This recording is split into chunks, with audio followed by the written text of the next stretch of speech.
I'm with the legendary Smokey Robinson. Smokey, would you mind repeating that story about how you first met Ray Charles? It's a beauty. Yes, I love Ray because, like I said, the very first professional date that I ever played in my life was at the Apollo Theater in New York, and we were on the Ray Charles show, The Miracles.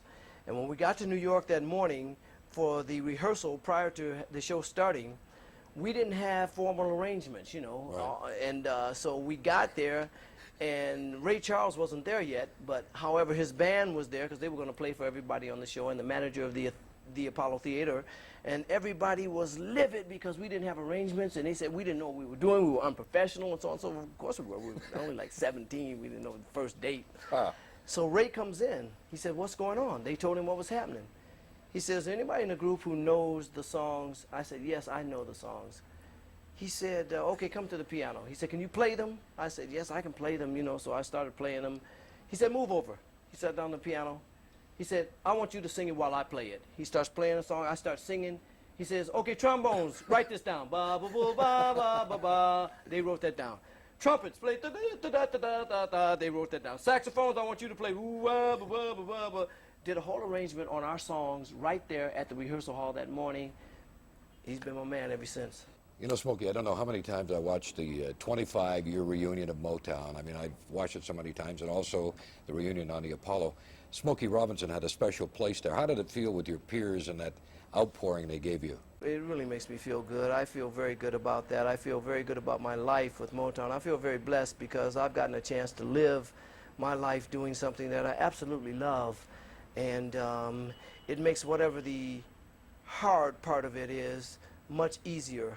I think that when a person gets a chance to live their life and they're doing daily something that they absolutely love doing, then it's a blessing. And very few people get a chance to live that.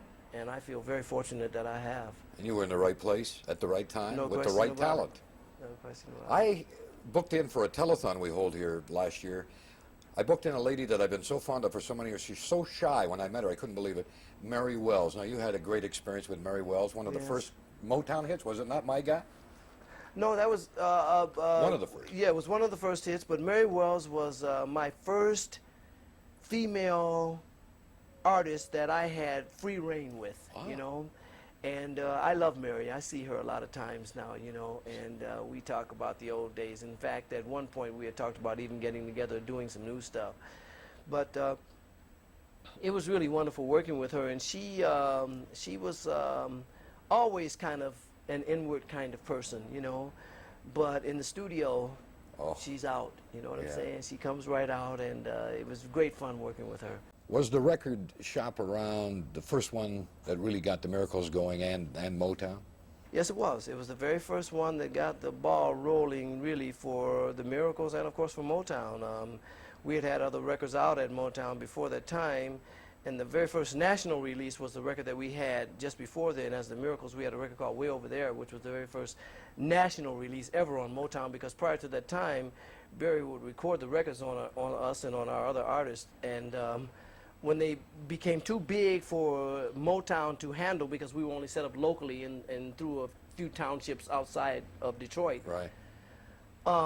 Then he would always have to end up leasing the master rights to other record companies that were national. Yeah. And so we never really got paid for those records properly. Right. And so he said, "Hey, why don't we just, you know," one day I went to him and I said, "We got this record Way Over There, and it's really breaking big in the local area. Why don't we just release it nationally just to see what happens?" And, you know, because no one else is paying us anyway. And we did, and it kind of started the ball rolling, and then we came back with Shop Around, which was, you know, the blaster, and it made things happen. Yeah. You know, they can say what they want about Berry Gordy Jr., some like him, some don't, but there's one thing the man did, in my opinion, is he broke down a lot of barriers, being a black man in business at that time in history. Absolutely, absolutely, no question about it. I mean, many, many, many barriers, you know. I think that, you know, I really, in a sense, put him in the same type of category with a guy like Martin Luther King. Yes. Just, it was a different area, but it was the same thing because of the fact that Martin Luther King went around and physically talked to people of all races saying, hey, we should, you know, get together as brothers and sisters and, He did a lot of sit-ins and so on and so forth, which broke down racial barriers or which were forced things, you know, that made racial barriers fall. But Berry Gordy, by being the man that he is and starting Motown Records and being behind the scenes, broke down so many racial barriers through music and through love until he's in that same category as far as I'm concerned. I agree with you, 100%. I started playing rock and roll in this country, the first one ever to do it, in 1954. And I was playing things by Wynonie Harris and Lloyd Price, and I faced a lot of that. You know, what are you doing playing this kind of music? And I'm sure you did. Sure, because people, you know, there were a lot of racist things going on. There still are, as we all know. But I think that the music cut all that away. Yes. That generation that grew up then said, we're not going to follow that old junk. Absolutely. Smokey Robinson today, we've talked about the Motown era. Smokey, you have a new album out called Smoke Signals. What direction are you going in now? Today, I'm still really enjoying my life, perhaps now more than ever, because of the fact that the grind of it is not the same. I mean, back in the early days when we were talking about, you know, the Miracles and that thing like that, being with a group like the Miracles, whereas we all grew up together and we're all like brothers and you're close to everybody's family, it's like we're all one big family and that thing, I felt very obligated to be on the road 95% of the time because that was the basic income for the other guys in the group. And rather than them waiting for every 6 months to get record royalties and that thing, that was their basic income. And when we were off in Detroit, I was a vice president of Motown Records, so I had money coming in from that, and I was also, you know, in the studio with other people like Mary Wells and people like that. So I had some other side income coming in, whereas that was their basic income, so it kept me gone most of the time. Now, my son, who was just in here, he just turned 18 years old. He was born in 1968. And my daughter was born in 1970. And when my kids were born, it changed my whole outlook about the thing because I did not want to be gone all the time like that. I didn't want to be gone 95% of the time. I wanted to know my kids and have them know me.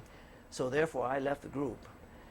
And I was like just being a vice president for about 3 years there, and that drove me totally up the wall, you know, because my first love is show business. You're a performer. So, and when I finally got back into this and I could do it freely, you know, like I could say, okay, I don't want to go out for 5 months and be at home and that thing and not worry about, well, I'm keeping income out of these people and, you know, it's a wonderful thing. It is absolutely a marvelous thing and it's a wonderful life and I enjoy it so much. I really am having a great time, like I said, a better time than ever. And I'm loving what I'm doing, and even in the studio, I mean, there's another kind of joy happening in my life right now, a joy that I've never ever known. You know, many entertainers will rest on their laurels and the oldies and all of the hits they had, but Smokey Robinson experiments and goes forth with new ideas, new visions, and I admire that. Well, I don't ever want to just sit around and do nothing. You know, I think that would, in other words, I tried that. I tried that when not necessarily doing nothing, but I tried being inactive when I left the Miracles. Like I said, for 3 years I was there, and my job was originally my office at Motown as a vice president. When I was made vice president in 1963, it was to induct new talent into the company, and all the talent that came in through the 60s was signed in through my office and so on and so forth. When I retired from the Miracles in 1972, and we had moved the basic operation from Motown to Los Angeles at that time. When I went to live in Los Angeles, Berry told me, he said, look, he said, you and I are best friends, and I've known you forever and ever, so I want you to, your office is going to now be the financial depot. And what happened was, all the incoming checks that we had for people paying for things, with the exception of record sales, came through my office. All the outgoing checks, including the payroll checks, I had to sign them and review who we were paying and why we were paying them this instead of that and so on and so forth, and signing the payroll checks. And when I first started that job, my signature was elongated. I would write my name, William Robinson, Jr. You should see my signature now. I mean, it's a scribble. But by the time you've signed 1,000 checks, man, you know what I'm saying? So, that was really like, some sort of demise for me, trying that. So I don't ever want to try that again. People say, well, you're going to retire again? Not till they put me under. Smokey, nice talking to you, and thank you for this time.